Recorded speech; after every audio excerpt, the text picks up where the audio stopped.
Hello everyone, and welcome to Chef Salim's recipe channel. In this video, we'll show you how our traditional wedding dishes are prepared. In every city of Turkey, wedding meals are different. Today, we'll take a closer look at the traditional wedding meals made in my hometown. Preparations begin early in the morning. Dish soap is rubbed on the outer surfaces of the pots. Because they'll be in contact with intense fire and smoke all day, this method makes them easier to clean afterward.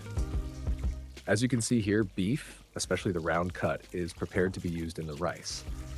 At the same time, large bones are boiled in big cauldrons to create a rich bone broth. For the white beans, diced beef is used.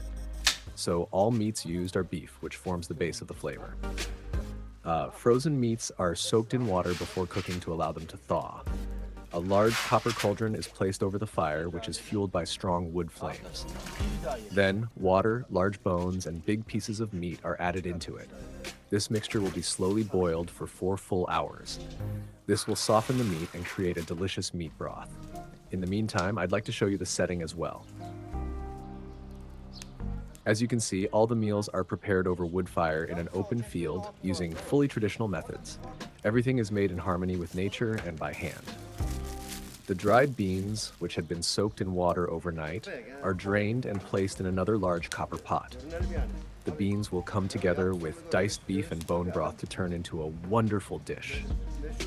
Once the large meat pieces have thawed a bit, they are carefully added to the boiling water.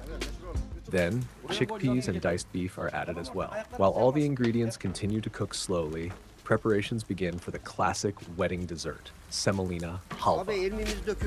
To make semolina halva with pistachios and butter, a strong coal fire is first needed. This halva is roasted patiently over wood fire heat. Because it's made in large quantities, the measurements are also large. 15 kilograms of semolina, 30 kilograms of sugar, 45 kilograms of water, and 1 full kilogram of stuffed pistachios. And of course, the most important source of the halva's flavor, 10 kilograms of butter. A portion of the butter is melted in a wide copper pot. Once the butter begins to melt completely, semolina is added. Then begins the long mixing process. Using a large wooden spoon, the semolina is continuously stirred until every grain turns golden. If the fire gets too intense, soil is sprinkled over the coals to reduce the heat. This balances the temperature, allowing the halva to roast slowly without burning. The pistachios are not added right away. They are added at a later stage once the semolina has roasted a bit. This way, the pistachios roast nicely without burning. Once the semolina is added and mixing begins, as you can see, this is a task of great patience. The roasting process takes about 2 hours. Constant stirring is a must to avoid burning and ensure every grain is evenly cooked. Meanwhile, the halva syrup is prepared in a separate pot. The key point here is the syrup should not be boiled too long. It's only heated until the sugar dissolves. By the end of the 2-hour roasting process, the semolina releases its oil and turns golden. Its texture becomes like a soup, and when its surface lightly browns, the halva reaches its final stage. This look tells us it's done. Now comes the most critical stage of the halva, adding the syrup. The inside is already extremely hot. On one side is the roasted semolina and sizzling butter. On the other is boiling sugary water. When the syrup is carefully poured in, it's like a volcano eruption. Steam rises, noises echo. This moment is both dangerous and visually stunning. As you can see with the steam effect, it looks like lava bursting out. Great caution is needed as the mixture can suddenly bubble up. By the way, let me tell you about the atmosphere. The temperature is exactly 41 degrees Celsius. Yes, 41. Even my camera struggled in this heat. At times it overheated and refused to record. But we didn't give up. We did our best to share these delicious moments with you. After the syrup is added, the halva is continuously stirred. The semolina must absorb the syrup thoroughly. This stage is one of the most critical for the final flavor of the halva. During mixing, the semolina gradually thickens. When it begins to take its classic halva shape, it's time to remove it from the fire. To take the pot off the stove, a practical method is used, an old car tire. Yes, you heard that right. Instead of placing the pot directly on the ground, it's placed on a large car tire. This is both safe and makes heat control easier. It's a traditional and field-friendly solution. Once the halva absorbs all the syrup, it's left to rest for at least 3 hours. This resting time is essential for both the flavor and texture to settle properly. But now, there are some impatient folks among us. The workers and wedding hosts are about to have breakfast, so we serve the halva hot and fresh. Look at the steam rising. Despite the heat, people are already lining up with their spoons. Let's taste it too. The aroma of butter, the texture of roasted semolina, and the mildly sweet consistency, just as it should be. The halva is done. Now it's time to cook the other dishes. Preparations continue at full speed. Now it's time to check the cooking process of the dishes. First, the large meat pieces are checked. The 4-hour mark isn't quite up yet, so they haven't reached the fall-apart texture. But with a bit more cooking, they'll become tender like Turkish delight. Meanwhile, other dishes are being prepared in different pots. Over here, red lentil soup is boiling. Diced meats are slowly being simmered in another pot. Butter is being melted and browned on a separate stove. Once the diced meats are fully cooked, they're carefully drained and placed on a large tray to rest. The chickpeas nearby are also perfectly boiled, soft but not falling apart. Onions are chopped and soaked in cold water for a while to remove their bitterness. As the white beans continue to cook, the foam forming on top is skimmed off with a ladle. This keeps the cooking water clear. For the lentil soup, once the lentils have softened well, they're whisked to create a smooth and creamy consistency. Meanwhile, in a separate pan, onions are sautéed for the beans. Likewise, for the lentil soup, a small amount of flour is roasted in butter to add flavor. Once the flour is roasted, it's added to the boiled and dissolved lentils. At this stage, the soup gradually thickens, finally becoming a classic lentil soup.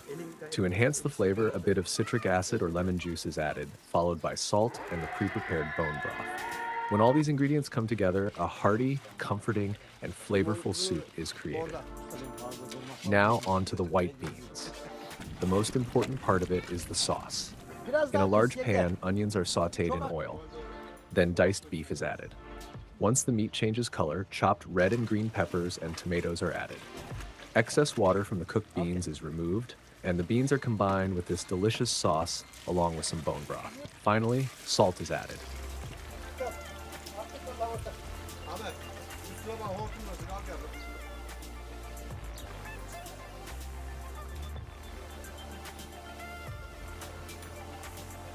Once the sauce is well blended, it's poured over the beans and mixed thoroughly. And here it is. A perfect beef stewed bean dish is ready.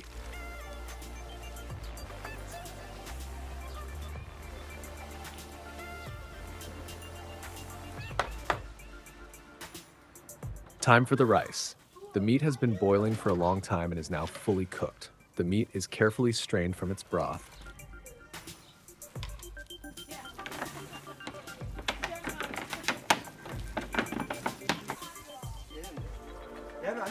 The meat inside the cauldron is removed dry, as it will be used in the rice.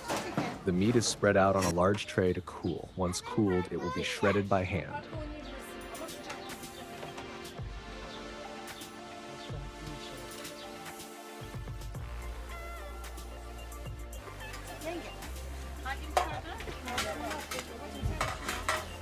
At this stage, helpful women from the wedding pitch in. Together, with great care, they shred the meat by hand. They chat and work together. This is not just about cooking, it's also a reflection of culture, unity, and sharing.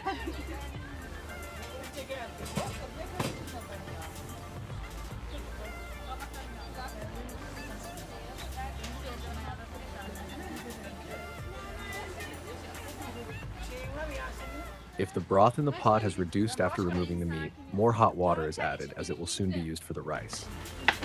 Now, the rice to be made is no ordinary rice. It's Kabune rice. Let's talk a little about this special rice dish. What is Kabune rice? Kabune is an essential wedding dish, especially in Konya and its surroundings. It's a rice cooked in meat broth, enriched with boiled meat, lots of black pepper, and each grain remains separate and fluffy. Traditionally, the quantity of rice represented the abundance of the wedding house. The more rice made, the more guests were welcomed. Now, with those delicious aromas, let's move on to preparing the Kabune. Step 1 for Kabune rice. Onions. The onions are finely chopped and used in generous amounts to cover the bottom of the pot. The The chopped onions are placed into large cauldrons sprinkled with plenty of black pepper and mixed well. This black pepper gives the rice its signature flavor. Then, the pre-boiled chickpeas are added to cover the onions. A large pot is used since this meal is made for many and is meant to be abundant. The prepared meats are evenly spread over the chickpeas. Each layer is carefully arranged. Lastly, the rice, first-class pilaf rice that's been soaked for an hour and rinsed, is drained and added in an even layer over the meat. The pot is now placed in the cooking area. Below it, fast-burning sticks and dry wood are stacked to create a strong high flame. The fire surrounds the entire pot. It's nearly impossible to approach. At this point, the cook controls the fire using a long-handled shovel. After salt is added, the previously prepared hot bone broth is poured over the rice. At this stage, the lid of the pot is not closed because the cooking needs to be closely monitored. Once it starts boiling, it is cooked on high heat until all the water is absorbed. Once the rice has absorbed the liquid, the final touch is added: sizzling butter. As soon as the butter is poured in, the pot is removed from the fire and taken to the resting area. Its lid is closed. From this moment on, the rice must not be touched or stirred. It is left to rest for about 1 hour. And finally, the rice is now ready to serve. At this stage, the rice is gently fluffed and either transferred to large serving trays or individually plated for each guest. Now it's serving time! The community has gathered in the dining area. Everyone is eagerly waiting to taste these heartfelt, labor-intensive dishes. Freshly chopped tomatoes, cucumbers, onions, and peppers are served at the tables. These colorful, appetizing vegetables bring a refreshing touch to the spread. The dishes have been carefully and abundantly prepared. Each person is served their own plate, including red lentil soup with bone broth, lemony, and perfectly thickened. Stewed beans with beef, rich in sauce and loaded with diced meat. Kabune rice, buttery, full of chickpeas and shredded beef, seasoned with black pepper. Semolina halva, served hot, packed with butter and pistachios. Alongside these, the tables are completed with fresh vegetables, sometimes a cold glass of ayran, sometimes chilled watermelon, or homemade pickles. Every detail is carefully thought out so everyone can eat well and leave satisfied. Closing statement. In this video, we've shown you how traditional wedding dishes are prepared, who contributes, and how these great feasts come together step by step. A warm salute to everyone who puts their heart into this tradition and keeps it alive. See you in the next video. Don't forget to subscribe, like, and leave a comment on our channel. Enjoy your meal. Let's continue following the taste from tradition to table, together with Chef Salim.